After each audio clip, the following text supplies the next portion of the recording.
Where do we start with this one, boys? I've been meaning to cover this for a while, especially since the news was broken. Tony Ferguson is set to face Paddy Pimblett in the UFC on Saturday, the 16th of December. And out of all the journalists and MMA YouTubers, I haven't seen one person be excited for this fight. I've had a lot of you guys request that I cover this, probably because I'm from the same place as Paddy. Paddy's from Liverpool, I'm from Liverpool. We're both Scousers, so I'm clearly supporting Paddy, right?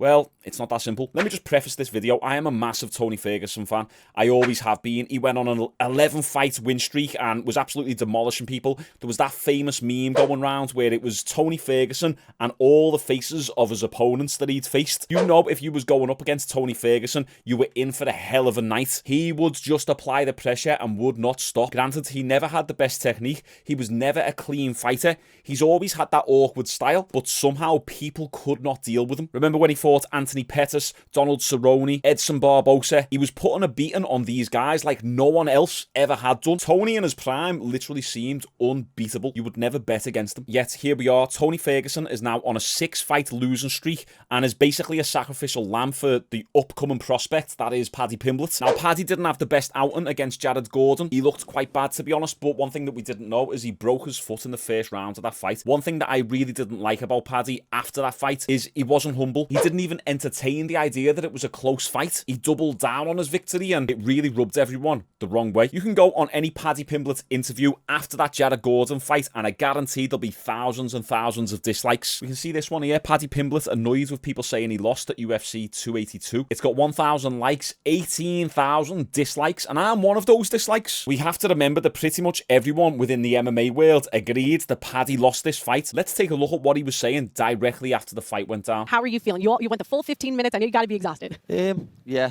a little bit. Like, I'm a bit annoyed after it, actually. People saying he thought I lost. I'm pretty annoyed, to be honest. But I'm for knowing the UFC. Haters gonna hate. You got to get on with it. What surprised you about him, if anything?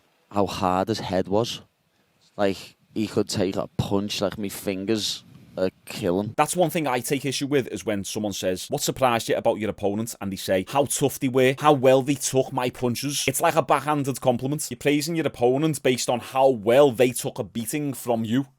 So it doesn't really come across as being humble. Now, one thing Dominic Cruz is good at doing is he won't let people get away with bullshit answers. And he tried to extend Paddy a little bit of a helping hand here. So, as fighters, it's not our job to decide who wins and loses. Yeah. Obviously, our job is to go win. If somebody tells me somebody has 6.5 minutes of control time on me, I'm in my own position, wonder, okay, yeah, maybe I could see how you would think that the other person won. You don't see that at all from any others? No. I don't, because it's 15 minutes long. Yeah, no, I understand what you're saying there. The control time in the last round, yeah, he did. He controlled me against the fence, but he didn't do anything with it. You know what I mean? I think I was landing the better knees and the better little short shots. It's true, Jared Gordon didn't really do much in the third round, but he still controlled Paddy, and he was arguably outlanding Paddy on the feet. But regardless, Paddy hurt his foot that fight, so it wasn't going to be his best performance. And I do think people would be getting a little bit harsh with Paddy after that fight. I just think if he was a little bit more humble and would have acknowledged that it was a very close fight, he wouldn't have got all that backlash. Paddy definitely hurt and hindered his star power a little bit after the fight. Don't just take it from me. Listen to what Robert Whittaker's got to say. Paddy, taking a fight against Tony Ferguson. Paddy, one of the fastest rising stars of the game, and then fastest dropping stars of the game, falling stars of the game. Like, it's crazy. This fight, This fight's great for that reason. Like, I think people are going to watch it because of that reason. It's like, and you know what? I think Tony could beat Paddy. He could. Like, he absolutely could. Even the Tony we saw last time, I think, could beat Paddy, because I do think Paddy was overhyped for his skill set. I think he still needed, which is fine, because there are a lot of guys in the UFC that get into the UFC and have to develop their skill sets and develop their caliber as they go along. Robert Whittaker is completely right, and look, I'm unbiased. I'm a Scouser, but Paddy Pimblett, he's a bit overhyped. Darren Till was also a little bit overhyped. You've got to remember, if we want to touch upon Darren Till came into the UFC, had 2 or 3 fights, then fought Donald Cerrone at welterweight. Obviously dominated, but Donald Cerrone tends to lose those big fights anyway. Then Darren Till fought Wonderboy in Liverpool, which I went to see. I said yes in yesterday's video, it was an amazing event. And I actually thought when I was watching the event live, that Darren Till had lost. I said to me, mate, that's a close one, that he might even lose it. And obviously he got the victory, but loads of people after that fight said that Darren Till lost. And then it was a title fight, so he was kind of rushed and fast-tracked, really, when he didn't have the opportunity to really get a good amount of experience and hone his skill set in. And I believe him getting rushed and overhyped is what led to his downfall. And it'd be really sad to see Paddy Pimblett go the same way. Based on how bad Paddy looked in his last fight against Jared Gordon, I think it might actually be a good thing for him. It might have changed people's perception of how good he really is, and it'll remove some of that overhyped aura that Paddy had previously, but it'll allow him to get a little bit more experience in without the pressure of having to constantly perform and live up to the whole "we're Scousers, we don't get knocked out." So I think in terms of longevity, Paddy having a tough fight against Jared Gordon is kind of a good thing, because that lightweight division is absolutely stacked. Put Paddy Pimblett and his skill set in your mind, and then look at this division. Islam Makhachev, Charles Oliveira, Justin Gaethje, Poirier, Dariush, Chandler, Gamrot, Fiziev. I don't think he gets past anyone in the top 10. Even when you look at the top 15, Jalen Turner, Dos Anjos, Moicano, these are tough matchups. He's in a crazy stacked division. I think for Paddy Pimblett, fighting Tony Ferguson is a good option for him. Ferguson is on a 6-fight losing streak, which we'll touch upon in a minute, because it's not looking good for Tony Ferguson. Now, let me get something straight. I don't think this is going to be an easy fight for Paddy. Tony is old. He's on a 6-fight losing streak, but he's not really an easy fight. So let's talk about Tony Ferguson. Has he got the ability to win this fight? I actually think he has. You got to remember, he's not exactly getting walked all over. He's still putting up quite a bit of a fight. I just think that Justin Gaethje loss really changed the trajectory of his career. We can take a look here. So he was on an 11-fight win streak, which is crazy. It was pretty much unheard of. He fought Justin Gaethje. It was on the back end of his 11-fight win streak, so it wasn't exactly what you'd call a mismatch. And it was late notice. I think, was it 2 weeks he stepped in on? And then obviously lost that. Then he fought Charles Oliveira. Now, we've got to remember that Tony Ferguson was known for his grappling. 10th Planet Jiu-Jitsu. The guy who was going to take out Khabib. So Tony fought Charles Oliveira. Charles wasn't able to finish him. And everyone slated Tony in that fight, saying that his wrestling was bad, his jiu-jitsu was grab. But Charles Oliveira KOs and chokes out everyone, and he wasn't able to do that to Tony Ferguson. So you can look at that as like, okay, well, Tony didn't look his best, but it was against Charles Oliveira, who became the lightweight champion of the world. So that loss aged fairly well. And then he lost against Beneil, which was a unanimous decision. And then he obviously got KO'd by Michael Chandler, which was horrible. But these are the top elite of the division. So when someone takes 4 or 5 losses like this, you can say, well, okay, but it is against the top 5 fighters. One of them's being the undisputed lightweight champion in Charles Oliveira. Justin Gaethje's being the interim champion and now the BMF title holder. And then you've got Michael Chandler, who was a champion in another organisation. So the losses really, they don't age too bad. Then when you start looking at how he fought against Nate Diaz, how he fought against Bobby Green, one thing I don't like that we're starting to see Tony Ferguson do a lot now is turning his back to his opponents.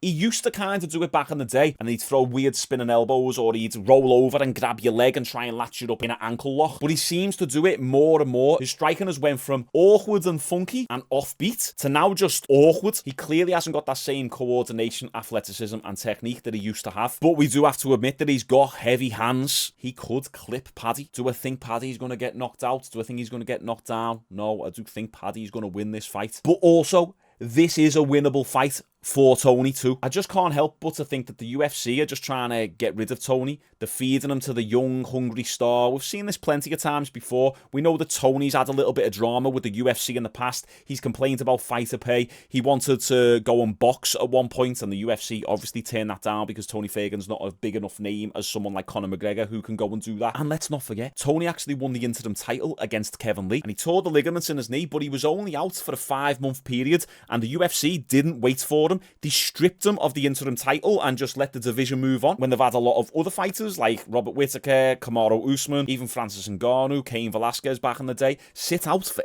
ages and then come back and continue as they were. One thing that does alarm me about Tony is, he said in an interview before his last fight versus Bobby Green, is that he's barely hitting his prime and he's going to have 5 more fights and then get the title. I feel at this point in time in my life that I'm just barely hitting my prime, which is crazy. I said, I'll be right there and bring your minutes. Didn't even wrap up. I went and I hit the pads, and I'm fucking sharp. I'm real sharp right now.